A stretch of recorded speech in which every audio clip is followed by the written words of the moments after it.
It was a cold Thursday evening when I found myself awkwardly seated on the toilet with my pants pulled around my ankles, surrounded by the sound of laughter. The crowd's sense of amusement was palpable, especially since I was completely unaware of my wife's infidelity, which was happening right under my nose. Mark Davidson, boasting of his affair with my wife, was vividly recounting to his friend Rick Stevens how he had charmed her at a social gathering a week prior. This was the same event for which I had been summoned to investigate a theft at a nearby museum. My absence lasted only a few hours, but I returned before nightfall. Upon my return, I found my wife conversing with 3 other people at a table, including Mark Davidson, his superior, and the superior's spouse. My name is Jack Marshall, and I work as a claims investigator for a globally renowned insurance company, specializing in insurance coverage for high-value assets. My wife's name may not ring a bell, as we serve a very niche market. After graduating from university, I embarked on this career and have dedicated over 15 years to it. At 37, I am at the peak of my professional life. My role involves investigating the details of events that could lead to significant claims. Although my responsibilities usually revolve around mundane cases, there are also thrilling moments. My investigations primarily concern theft and burglary, although I occasionally delve into accidents in Dakar involving several of our insured vehicles. My expertise in this field is widely recognized, and I am able to command a premium when my services are outsourced to other companies. Travel is part of the job but is usually brief. For extensive investigations, I have a team ready to maintain a presence on site and ensure thorough investigations. My wife Laura and I have been together for 14 years, and we have 2 wonderful children, Emily who is 10, and Sarah who is 8. Laura is a year older than me and also works for the same company as an assistant to the company president, Henry Adams. Our paths crossed, and she joined the company before we got married. After she lost her job, I encouraged her to apply at my company, but we needed to clarify this with the HR department due to the anti-nepotism policy. Given my position in the company, they agreed to her employment. Fortunately, Henry Adams was looking for a new assistant with more than 5 years of experience as a personal assistant for a large group, and Laura was the ideal candidate. Adams interviewed her and was immediately impressed, and she was hired as his executive assistant. Colin Wilson and Ben Kramer, the 2 individuals I mentioned earlier, are insurance experts who craft policies for companies or individuals with assets of exceptional value. To me, they are acquaintances rather than friends, and both were hired by Jerry Skojings, a respectable person and one of my close friends. My direct supervisor is Bill Quinn, and I mostly work alone, although Jerry occasionally provides me with interesting tasks. The discussion I overheard by chance happened a week after the social gathering. Seeking a moment of peace, I retreated to the restroom where I spent some time contending with discomfort and sweating. The cause might have been the scallops I ate the day before. I suspect they were a bit off. As I lamented my misfortune, Colin and Ben entered, seemingly not noticing the occupied stall, and began discussing the event. It was then that Colin began to boast to Ben about his latest adventure. "How did you manage to get with her?" "I didn't take her for that kind of person," Ben inquired, eager for details, as he hadn't attended the event. "A few dances, she seemed quite friendly, although Brian was there. She just smiled at my suggestion to go to my office, implying Brian wouldn't approve." Colin shared, and then Ben pressed for details on the progress. "I persuaded her to have a drink with me at the bar while Brian was busy with Judy, his assistant.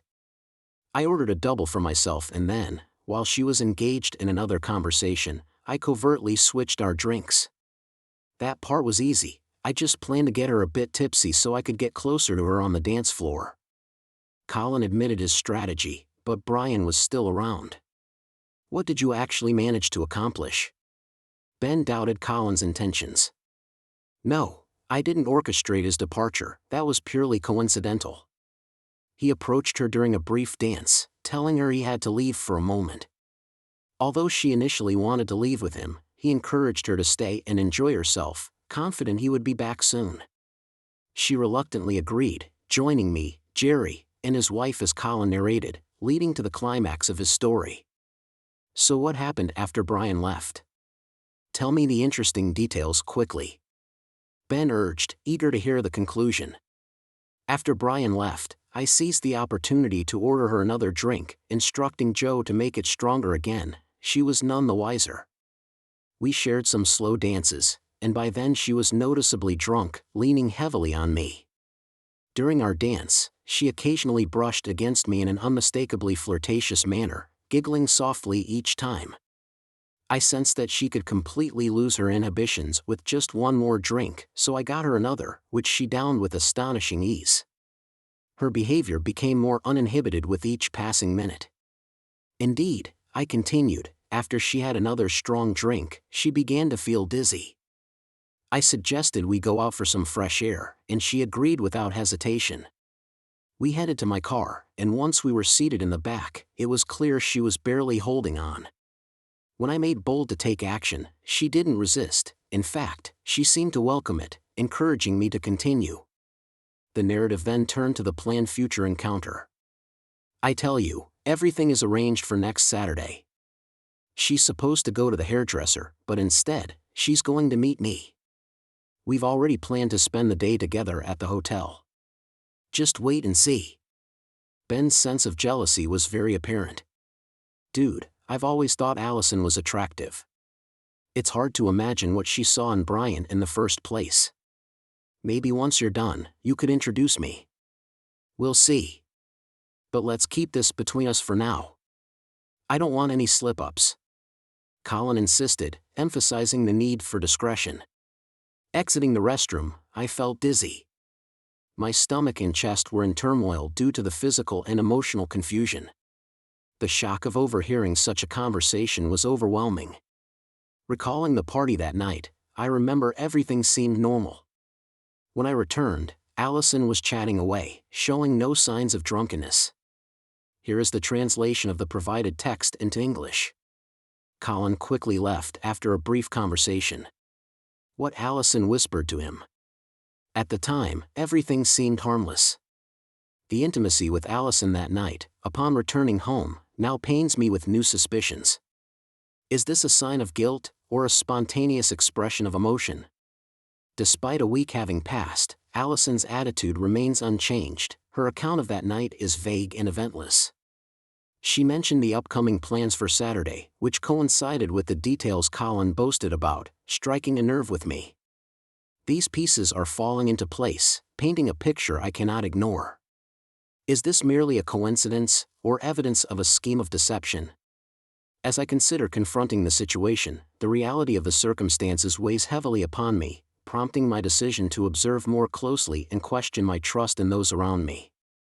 I am familiar with Jerry's circle, but I am not as familiar with Ben or his spouse. I mentioned this casually, and Allison responded. Then, slightly changing the subject, I asked, "What about Colin Wilson? You interacted with him at the party, right? Perhaps he would be interested in joining." Allison gave me a strange look. She paused before replying. "Why would you want to include him? No offense, but that guy is a bit of a jerk. I had to dance with him a few times at the party. Honestly, he creeped me out. Now I am confused. Is Allison trying to guide me away from inviting Colin, or is she trying to assure me she is not interested in him? Any explanation seems out of character for her. Her speaking so negatively about someone. Admitting my limited knowledge of Colin, I added, "Well, he is Ben's friend. They seem to have a close relationship. Perhaps inviting him is not a good idea. I think I'll contact Phil and Charlie instead. They are always happy to let me join. It's a wiser choice. It's better to steer clear of Colin." She suggested that getting involved with him is not worth it. Dropping the topic, I turned the conversation to our weekend plans. "So you don't mind if I play golf?" "I don't mind, I'm going out anyway. How about we have dinner at the Cypress Inn later? I just came out from the hair salon. You can relax after playing golf. It will be a wonderful night, just the two of us. I can even have my parents watch Chris and Jenny." She agreed to her proposal. We decided to return home at 5:30 p.m. on Saturday to prepare for the evening out. Had I been more attentive, I might have already gathered all the evidence needed for decisive action. That day, imagining facing her with the truth over dinner at one of the city's best restaurants had a certain allure. The next day, I ventured into the security room at work to install surveillance equipment on my wife and her alleged lover. I chose a surveillance van from the company. I planned to park it in the company's parking lot until Saturday.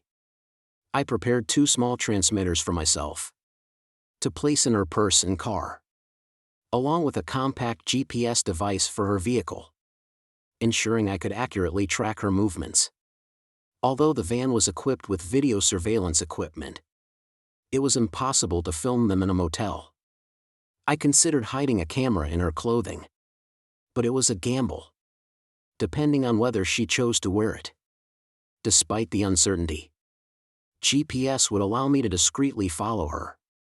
This van is a marvel of modern surveillance, integrated with local street maps, able to determine addresses within 30 meters of accuracy, capable of recording conversations through audio transmitters. All these features can operate autonomously, without me having to be in the van. Deciding to spend a week observing, my expertise in surveillance gave me a professional advantage. Although I paid closer attention to Ben and Colin, I found nothing unusual. I visited Allison more frequently, but did not arouse suspicion. However, I plan to further investigate Ben, under the guise of discussing work-related matters, especially a risk analysis of a large factory complex he was overseeing. When I approached him, using the review of the Baxter factory as an excuse, his initial distraction quickly turned into indifference. Here is the translation of the provided text into English. It might be hinting at deeper concerns, or just the mundane reality of our daily work. Of course I'm free. I actually need to go back by myself to take a few photos. When would you like to leave?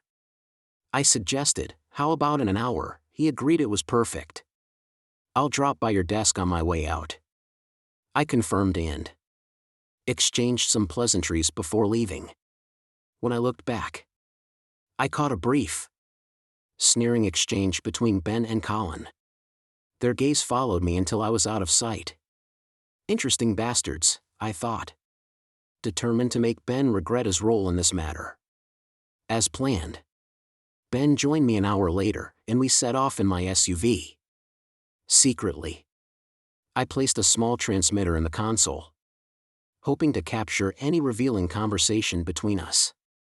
As we left, I brought up the topic of last week's party. So Ben, did you have fun at the party last week? I asked, very aware that he wasn't there. I missed it. Brian was out of town, he replied, not knowing where I was leading the conversation. What did I miss? Like missing Colin and my wife's shenanigans. The directness caught Ben off guard. His reaction was a mix of shock and discomfort. How did you know? I mean, Colin told me, but I wasn't sure. He stammered, struggling to maintain his composure. Do you think he would lie about something like this? What else did he mention? Was there another meeting planned? I pressed, testing his loyalty and gathering information. Ben hesitantly mentioned their plans for Saturday, using her getting her hair done as an excuse, confirming my deepest suspicions. Pretending gratitude for his honesty, I sarcastically thanked him, highlighting his hypocrisy and disloyalty. I made it clear that his silence on this matter would be in his best interest, threatening that if he didn't comply, or if any of our conversation reached Colin, the consequences would be dire. The rest of the drive was spent in silence, each of us preoccupied with our tasks. I had the evidence I needed, Ben, now unaware of my full intentions. The weeks slowly passed, filled with tension and surveillance. On Wednesday night, with the kids away, Allison initiated an intimate moment. Despite my inner turmoil and anger, I couldn't resist the physical attraction and the tender connection we shared. It was a moment of pure love and desire.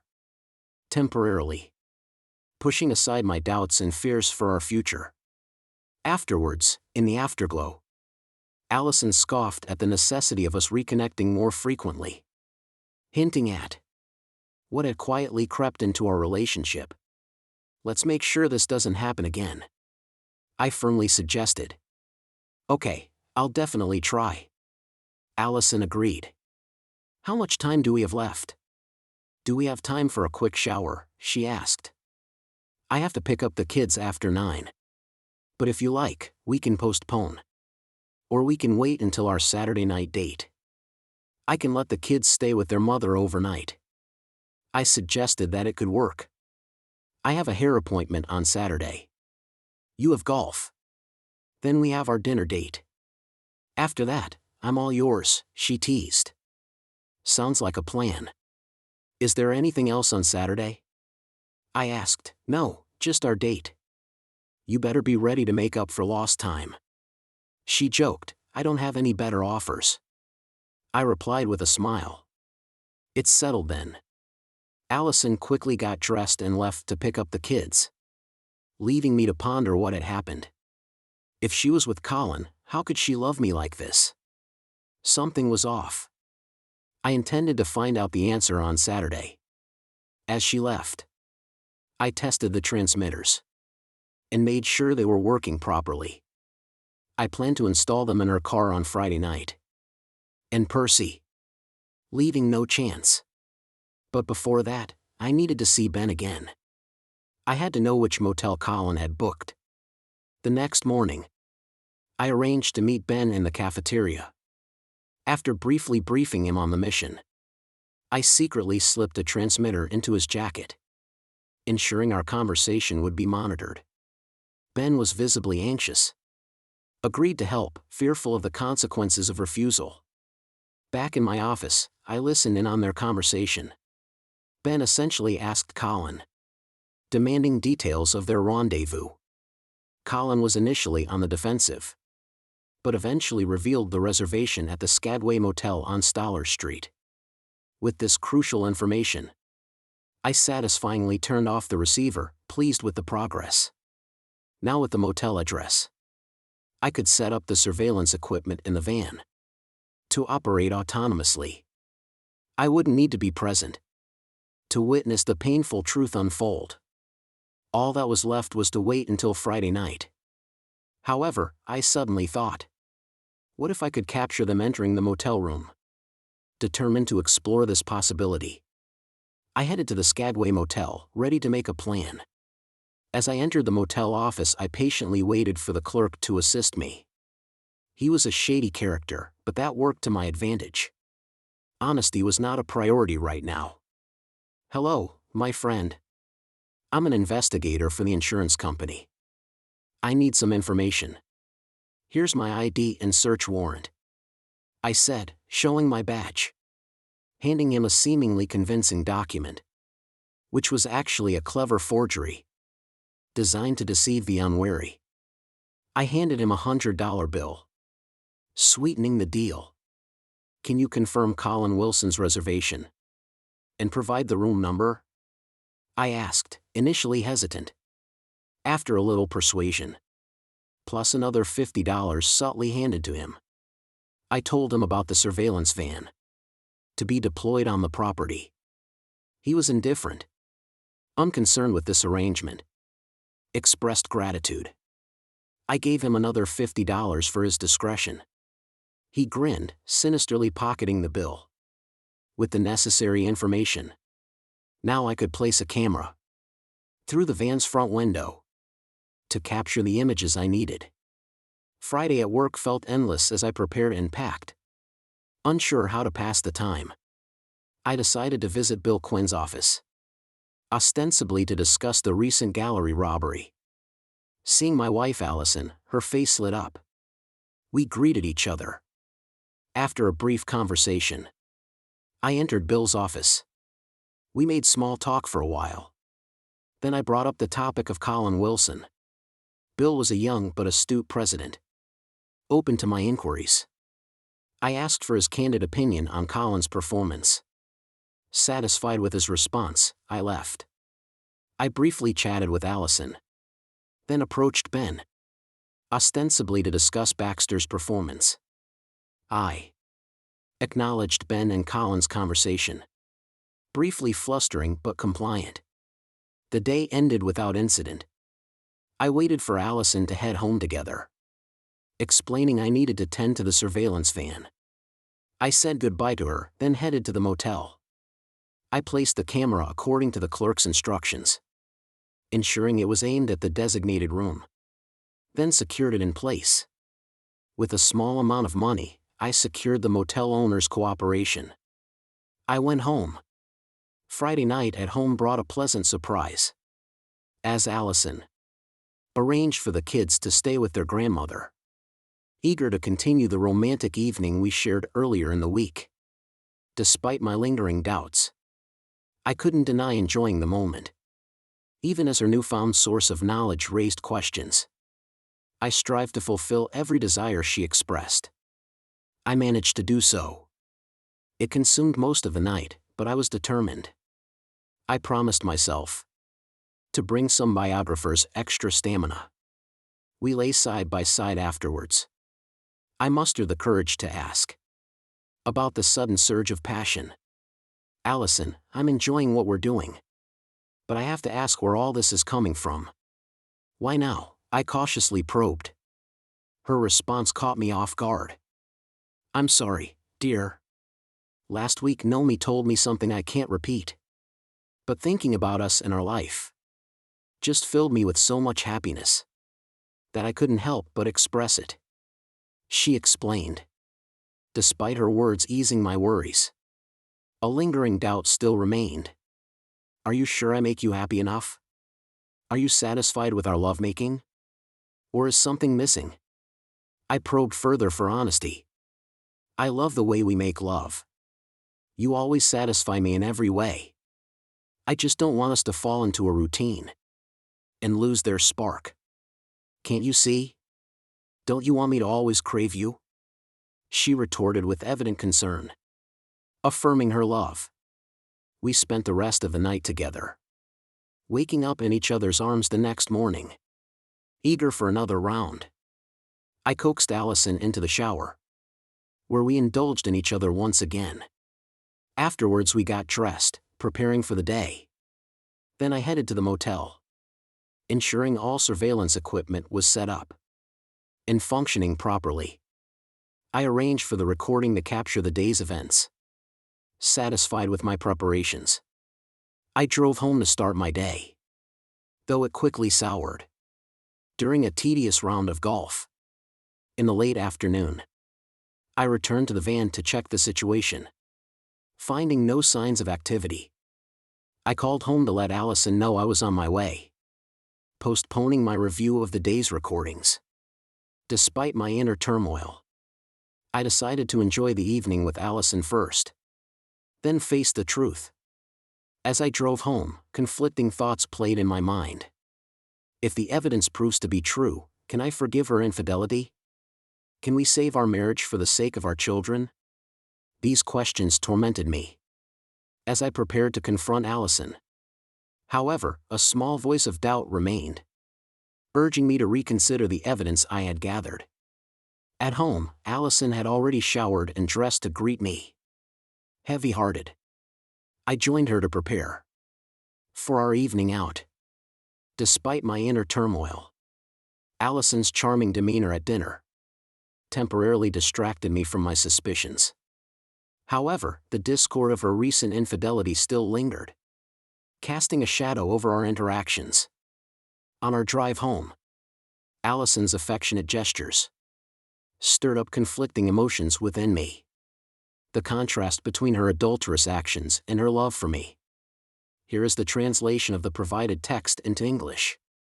Reignited the internal conflict within me. Should I confront her? Or can I find a way to reconcile our fractured relationship? You owe me something. Remember, the down payment wasn't enough, she teased. Her eyes sparkled with mischief as she led us upstairs to the bedroom. With an air of anticipation, I undressed, leaving only my shorts and socks, while Allison removed her top and bra, leaving just a string of pearls adorning her neck. As she reached to remove them, I gently stayed her hand. "Leave them on," I whispered, admiring her beauty, bathed in the soft glow of the pearls. "You look stunning, just like this. This moment belongs only to us.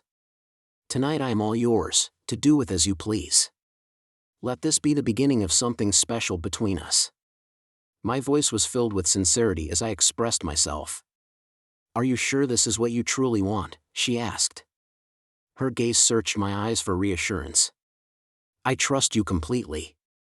I love you with all my heart," I said with certainty, feeling a wave of conviction wash over me. In that moment, her words resonated with the truth. I decided to cast aside any doubts. Until the next day. Tonight I would love her with all my heart. That night, we explored new realms of intimacy, discovering joys we never knew existed. Laughter intertwined with passion as we plumbed the depths of each other's fantasies, creating a magical experience unlike any other. Entwined in each other's embrace, we succumbed to a blissful sleep, awakening late for an encore of our nocturnal adventure. When Allison went to pick up the girls on Sunday, I seized the opportunity to retrieve the surveillance footage from the van, eager to uncover the truth. With the evidence in hand, I drove home, my heart pounding with trepidation. As I prepared to face reality, the footage confirmed my greatest fears. But I decided to handle the situation calmly. Upon returning home, I immediately contacted Bill Quinn, arranging a clandestine meeting to discuss the emerging evidence. Bill was initially incredulous and angry at the discovery, but his demeanor shifted to resignation as he watched the incriminating footage.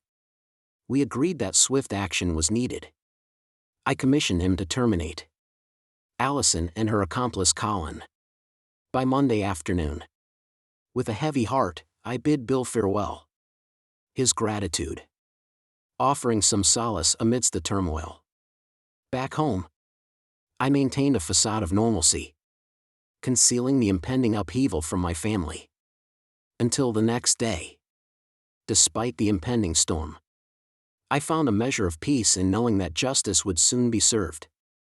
We were completely exhausted from the events of the previous nights, retiring early, craving only sleep. However, Allison yearned for a comforting embrace, which I readily agreed to. We fell asleep in each other's arms, just like the night before. Monday at work brought a flurry of activity. Around 9:30, Allison called me, eager to unravel the tumultuous events of the morning. I prodded for details in ignorance, as she conveyed that Bill had summoned Ben Klein and Colin Wilson to his office, where chaos ensued. Another call came 20 minutes later, notifying me of the security department's intervention and Ben and Colin's eventual dismissal for ethical violations. Allison was ecstatic, eager to discuss over lunch, which I agreed to. During our lunch, Allison recounted the morning's events with enthusiasm. The sudden departure of Ben and Colin, leaving a lasting impression. Allison was delighted by the unprecedented event. She sought my company, which I agreed to. As we delved deeper into the discussion, I felt compelled to reveal the truth behind the events. I showed Allison the audio recording of Ben and Colin's conversation about the motel. I watched her expression shift from curiosity to disbelief. And despite her protests, I pressed on, assuring her of my complete trust in her. I detailed my suspicions about Colin's fabricated story and the subsequent investigation. I tried to alleviate Allison's concerns, but her anger and anxiety persisted, until I revealed the identity of the woman visiting Colin in the motel room. Bill's wife, Nomi. My revelation shocked Allison, prompting her to question my trust in her. Addressing her concerns, I explained my motives, and apologized for any doubt cast upon her. Though hesitant, Allison accepted my explanation. We returned to our jobs.